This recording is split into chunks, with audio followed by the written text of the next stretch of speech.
En medio del caos, entre los gritos de terror y el estruendo del barco que se partía, surgió un sonido que se convertiría en leyenda.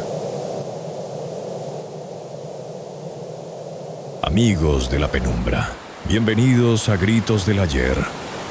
Hoy navegaremos hacia las profundidades de uno de los mayores misterios del siglo XX. Esta no es solo la historia de un barco que se hundió. Es la crónica de una arrogancia humana castigada por el destino. Es la leyenda del Titanic, el gigante que desafió al océano y perdió la batalla más importante. Pero lo que pocos saben es que desde su concepción, el Titanic estuvo marcado por señales oscuras, premoniciones siniestras y una maldición que parecía perseguir su construcción. ¿Fue realmente un accidente? ¿O había fuerzas más allá de nuestra comprensión trabajando en su contra? La maldición del Titanic comenzó mucho antes de que tocara el agua. En 1898, 14 años antes del hundimiento, el escritor Morgan Robertson publicó una novela llamada Futility, donde describía un barco llamado Titán, tan grande que se consideraba insumergible. El Titán de Robertson se hundía una gélida noche de abril tras chocar con un iceberg en la misma ruta del Titanic real. ¿Coincidencia? ¿O fue una visión profética del destino que aguardaba al verdadero coloso de los mares? Y hay más. Circulaba el rumor de que en la bodega del Titanic viajaba la momia de una sacerdotisa de Amón, conocida por su maldición. Aunque esto fue desmentido, la leyenda persistió. Lo que sí es cierto es que semanas antes del viaje, un incendio en una de las carboneras había debilitado el casco justo donde impactaría el iceberg. El Titanic fue anunciado como prácticamente insumergible, pero esa palabra, prácticamente, sería su sentencia de muerte. Los diseñadores cometieron errores cruciales que lo condenaron desde el principio. El timón era demasiado pequeño para un barco de sus dimensiones. Cuando avistaron el iceberg, no pudieron esquivarlo a tiempo. Los compartimentos estancos no estaban sellados en la parte superior, permitiendo que el agua pasara de uno a otro. Y el crimen más grande, solo llevaba botes salvavidas para 1,178 personas, cuando transportaba a 2,224 almas a bordo.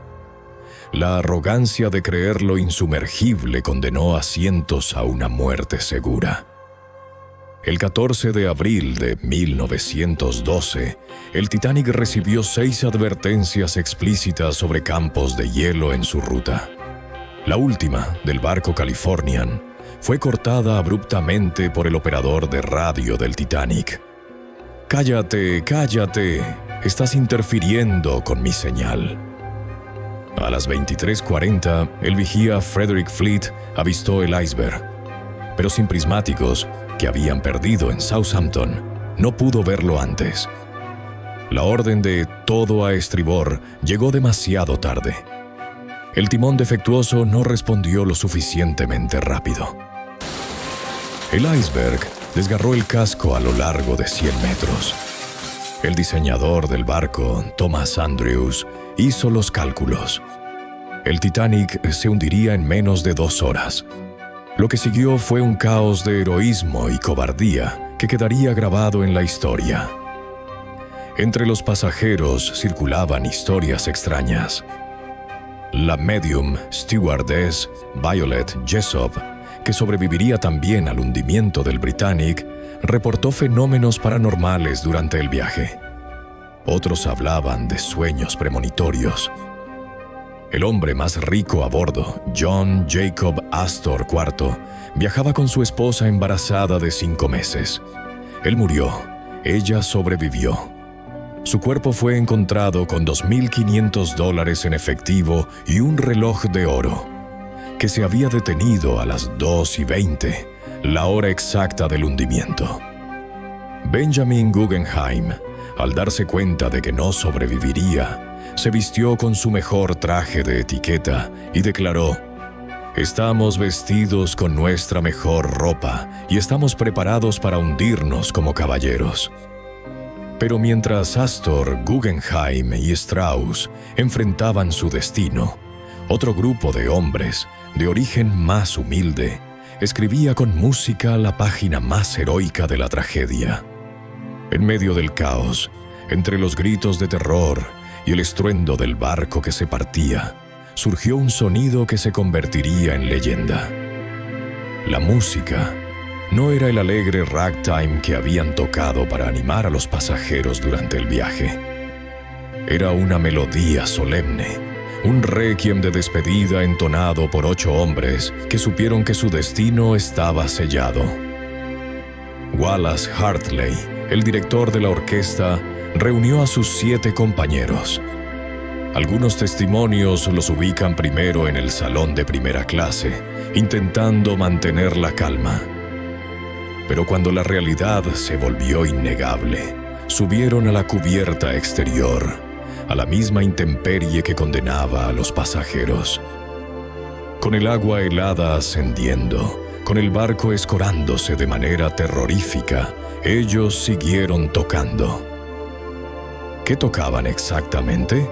Es uno de los pequeños misterios que el océano se llevó consigo. Muchos supervivientes juraron hasta el final de sus días que la última canción que escucharon fue el himno «Cerca de ti, Señor». Otros mencionaron himnos como «Otoño» o «Songe d'automne». La verdad se perdió en el frío de la noche, pero el consenso general y la leyenda más poderosa señalan aquel himno cristiano como la banda sonora final del Titanic. Imaginen la escena por un momento. La cubierta ya casi vertical, el estruendo metálico del barco rompiéndose, el grito desgarrador de 1000 almas y, sobreponiéndose a todo, esa melodía serena y valiente. No estaban intentando salvar sus vidas, estaban dando a otros el consuelo para enfrentar la muerte.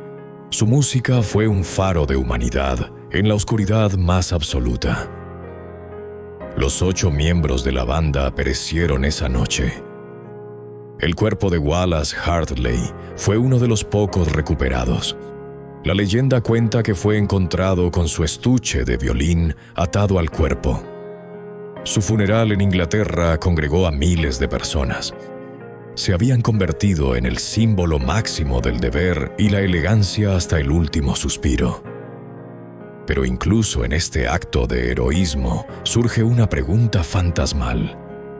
Algunos supervivientes afirmaron que minutos después de que el barco desapareciera bajo las olas, en el silencio aterrador que siguió, creyeron seguir escuchando la música flotando sobre el agua quieta. ¿Era el eco de su memoria traumatizada? ¿O era el último susurro de aquellos 8 hombres cuyo concierto no terminó ni siquiera con la muerte? Y así, mientras su música se apagaba en el Atlántico, comenzaban los misterios que persistirían por más de un siglo. Aún hoy, el Titanic guarda secretos. La teoría del cambio sugiere que en realidad se hundió el gemelo Olympic como parte de un fraude de seguros. Aunque no hay pruebas concluyentes, las diferencias en los planos alimentan la duda.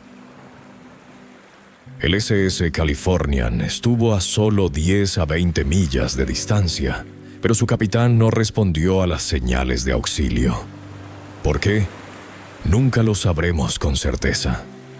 Los restos del Titanic muestran que el barco se partió en 2, contradiciendo los testimonios iniciales. Y el mayor misterio, ¿por qué el capitán Smith, con 43 años de experiencia, mantuvo la velocidad máxima en aguas con hielo? ¿Fue presión de la compañía? ¿Exceso de confianza? ¿O algo más siniestro? El Titanic no es solo un barco hundido, es un símbolo de la fragilidad humana, Un recordatorio de que por más que construyamos gigantes, la naturaleza siempre tendrá la última palabra. Sus 1500 víctimas no murieron en vano. Su sacrificio cambió las regulaciones marítimas para siempre. Pero su historia nos persigue, nos cuestiona, nos grita desde las profundidades del Atlántico Norte. ¿Aprendimos la lección? ¿O seguimos construyendo nuestros propios Titanics, creyéndonos invencibles hasta que el destino nos demuestra lo contrario? ¿Crees que el Titanic estaba maldito desde el principio? ¿O fue solo una cadena de errores humanos?